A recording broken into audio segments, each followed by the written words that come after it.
шабакаҳои иҷтимоӣ ба миён овард. Даҳо фаъоли шаҳрвандӣ ва корбарон аз мақомот хостанд, то ин ду рӯзноманигорро озод намоянд. Мақомот ба ин қазия то ҳол вокуниш накардаанд. Далери Эмомалӣ ва Абдулло Ғурбатӣ феълан дар боздоштгоҳи муваққатӣ дар Душанбе нигаҳдорӣ мешаванд. Мулло Раҷаб Юсуфӣ ва Шаҳлои Абдулло мавзӯъро пайгирӣ карданд. далери Эмомалӣ ва Абдулло Ғурбатӣ, ду рӯзноманигори тоҷик, дирӯз ба бинои додситони ноҳияи Шоҳмансур даъват ва бегоҳи он рӯз боздошт шуданд. Мақомот алайҳи далери Эмомалӣ бо иттиҳоми фаъолияти соҳибкории ғайриқонунӣ ва дидаву дониста додани хабари бар дурӯғ оиди содир шудани ҷиноят парванда боз карданд. рӯзноманигор Абдулло Ғурбатӣ ба истифодаи зур алайҳи намояндаи ҳокимият гумонбар дониста мешавад. ба гуфтаи вакили дифоъ Абдураҳмон Шарипов, далери Эмомалӣ дар бозпурсӣ гуфтааст, он навори баҳсбарангезро баъди пушаймонӣ пок карда буд. Вакили дифоъ аз қабли далери Эмомалӣ гуфт, навори баҳсбарангез соли гузашта сабт шуда, дар он далер дар бораи як масъули ҳукумати ноҳияи Шоҳмансур суҳбат мекунад. дар навори мавриди баҳс худи далер суҳбат мекунад ва гӯё як мақомдори ҳукумати ноҳияи Шоҳмансури Душанбе аз болои он шикоят бурдааст. дар масъалаи соҳибкории ғайриқонунӣ далери Эмомалӣ гуфтааст, давоми як соли ахир ҳарчанд кам, аммо аз фаъолияти блогериаш фоида гирифтааст. далер гуфтааст, намедонист ки барои ин фаъолияташ бояд андоз супорад. вакили дифоъ афзуд, Абдулло Ғурбатӣ дар вақти бозпурсӣ иттиҳоми алайҳаш эълон шударо қотиона рад кардааст. Ғурбатӣ гуфтааст, ягон ният ва мақсади муноқиша бо кормандони пулисро надошт. بعد از ظهر دیروز خبرنگاری رادیوی آزادی شاهد بود که عبدالله غربتی را به بینای دادستانی ناحیه شاه منصور دعوت کردند. کم بعد غربتی را در ماشین سوار کرده به بینای شعبه کارهای داخلی ناحیه شاه منصور گذراندند. بینای دادستانی و اداره پلیس ناحیه شاه منصور در کنار هم جایگیر شدند. وکیل دفاع از قبل عبدالله غربتی گفت این روزنامه‌نگار را شام دیروز بعد بازپرسی از اداره پلیس رها کردند، ولی عبدالله غربتی به وکیل دفاع گفته است وقتی به نزد پاسگاه آمد یکی از کارمندان پلیس پیش راهش را گرفته او را دوباره به اداره پلیس میبرند و نسبتش با اتهام مناقشه با کارمندان پلیس عیب اعلان میکنند. مقامات رسما در این باره چیزی نگفتند. دلیر امامعلی و عبدالله غربتی فعلا در توقیفگاه نگهداری موقتی و یا EVS دوشنبه نگهداری میشوند. یک گروه از فعالان شبکه‌های اجتماعی از رستم امامعلی شهردار دوشنبه و پسر رئیس جمهور خواستند به قضیه دخالت کند. بازداشت دو روزنامه‌نگار در حال صورت میگیرد که دلیر امامعلی روز 4 ایون امسال بعد یک ثبت ویدیویش در حکومت ناحیه شاه منصور بازداشت و بازپرسی شد و هم مشت خورد. گزارش های انتقادی و بی‌پرده دلیر امامعلی و عبدالله غربتی دوام چند ماه اخیر به احتمال زیاد باعث بازداشت شدن این دو روزنامه‌نگار شده است. و در یک صحبت که پیش از برنامه با شاکرجان حکیموف معاون رئیس حزب سوسیال دموکرات و پروفسور حقوق شناس داشتیم در این باره، از او پرسیدیم که بازداشت دو خبرنگار چی پیامدی برای آزادی بیان در تاجیکستان خواهد داشت؟ پست و محدودیت فعالیت ایجادکاران را به خصوص ژورنالیستان را و به تخیلات ایجادی آنها تاثیر منفی میرساند و آنها را کم جرأت‌تر میکند و روح آزادی خواهی شهروندان تاجیکستان را در عموم خللدار نموده باعث احساس کمتری نظارت مردمی با برابری نظارت پارلمانی شده با بیشتر شدن و اداره نشدن پدیده و ظهورات نامطلوب و مثل مناسبات کروپسیونی، حسابات دهنده نشدن دولت و دیگر عامل و سبب‌ها و شرط و انگیزه هایی که روند تشکل دولت معاصر را در تاجیکستان در رابطه با شکل اداره جمهوری و ماهیت دموکراسی داشتن آن و دیگر حالت‌هایی که از اساس‌های ساخت کنستیتوسیونی برمی‌آید خلل می‌رساند. سوال دیگر از شاکرجان حکیموف این بود که چرا مقامات با بلاگران و خبرنگاران چنین رفتار کردند؟ این گونه مناسبت در اصول از نبودن اراده سیاسی یا در داخل دولت با برابری پرزیدنت و مرکزهایی که مسئول قبول قرار و گرفتن تصمیم ها می باشند باز یک تشکل معین شاید باشد از حساب کارمندان دولت در ساحه‌های مختلف آن که منفعت‌های گروهی خود بالا از منفعت‌های استراتژیکی دولتداری می‌گذارند و زمان فرا رسیده است که رئیس جمهوری تاجیکستان این را درک کند، آشکار نماید و بها دهد. چون پیامد این گونه عملها باعث تاثیر منفی رساندن و فعالیت سوبیکت‌های فضای اطلاعاتی یعنی مطبوعات دولتی و واسطه‌های اخبار عامه نوبسته از تابعیت ماموری و شکل مالکیتشان می‌شود. تشکر از شاکر جان حکیمов معاون رئیس حزب سوسیال دموکرات و پروفسور حقوقشناس که درباره بازداشت و به جنایت متهم شدن خبرنگاران تاجیک دلیر امامعلی و عبدالله غربتی صحبت میکرد.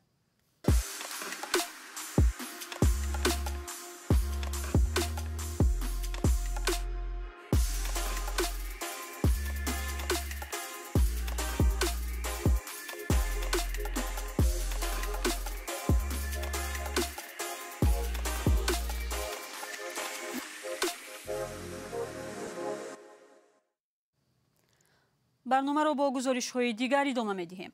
جماعت واروخ شهری اسفرای هممرز با قرقیزستان در یک ماه اخیر چند بار شاهد تیرپرانی و درگیری مسلحانه مرزی شد. بیشتر از یک سال باز در این منطقه زد و خورد یا مناقشه صورت نگرفته بود. همین هفته درگیری به یک گوشه دوردست واروخ با نام کیخ کوچید. چرا این جای بی آدم آرام اکنون ناآرام شده است؟ همکارم فرزان محمدی در پی دریافت پاسخ به این سوال به این منطقه سفر و گزارش تهیه کرد که با هم می‌بینیم. موضع کیخ در 15 کیلومتری مرکز جماعت واروخ جایگیر است و اهالی نشین نیست.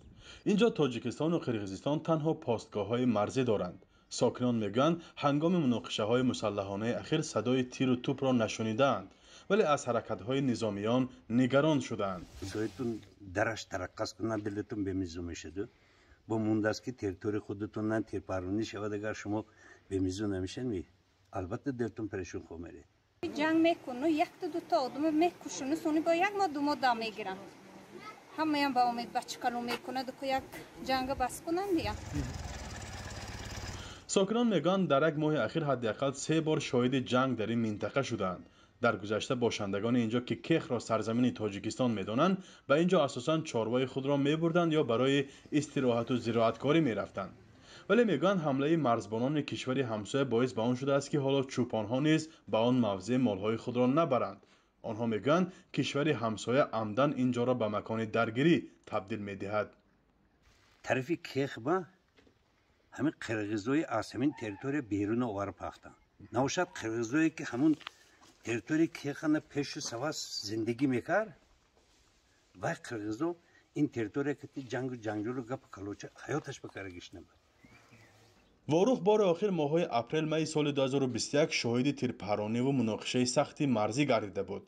هرچند طول این یک سال در چندین دهه‌های جماعت چارکوه و ناحیه باباجان غفوروف بحث و خونریزی روی داد، ولی اکنون کوچیدن تنش به این منطقه نگرانی‌های را به وجود آورده است. مقصد اساسیشان از بس که از بنبست کمونیکاسیونی برآوردن ناحیه لیلک بود، گوییم که موفق شدن به فکرم چندان درست نیست، ولی در مجموع بسیار مسئله های حل کرده گرفتند. اکنون یک مسئله های ماندند که چراگاه ها، یعنی منطقه کیخ این اساساً چراگاه است و زمین های هست که سالهای پیش تاجیکستان در اونجا البته زراعت های کشاورزی میکارید و از اونجا حاصل میگرفتند. روز 14 ایون مقامات تاجیکستان و قرقیزستان درباره تیراندازی نوبتی در مرز خبر دادند. به اطلاع جانب تاجیکستان در این حادثه دست کم 1 سرباز کشته و چند نفر مجروح شدند. هر دو جانب همدیگر را در سر زدن حادثه نوبتی گناهکار میکنند. تقریبا نصف از مرز 970 کیلومتری تاجیکستان و قرقیزستان تعیین و علامتگذاری نشده است و از این سبب بین ساکنان دو طرف مرز برای آب و زمین و چراگاه مناقشه سر میزند. فرزان محمدی، رادیو آزادی، شهر اسفره.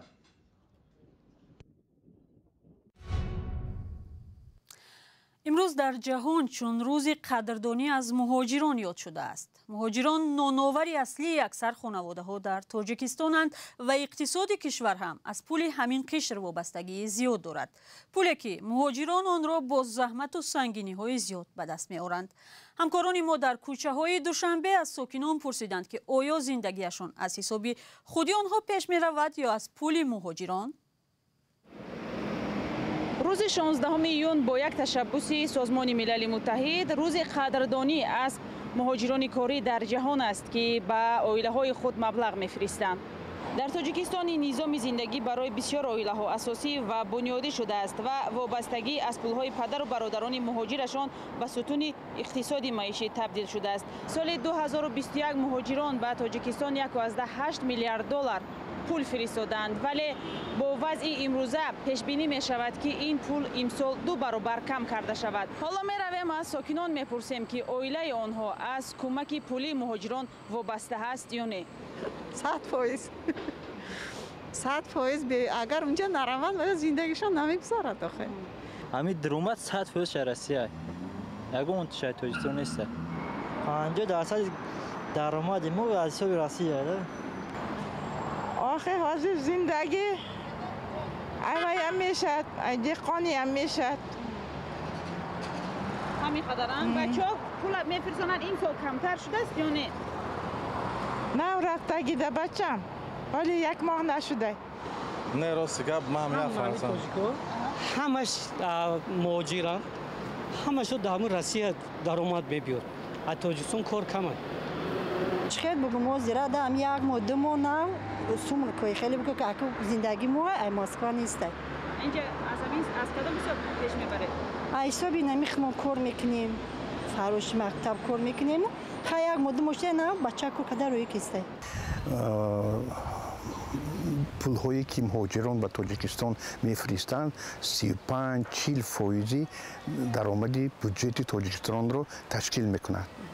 این تماما نادرست است از نقطه نظر علمی و هم از نقطه نظر عملی. برای چی؟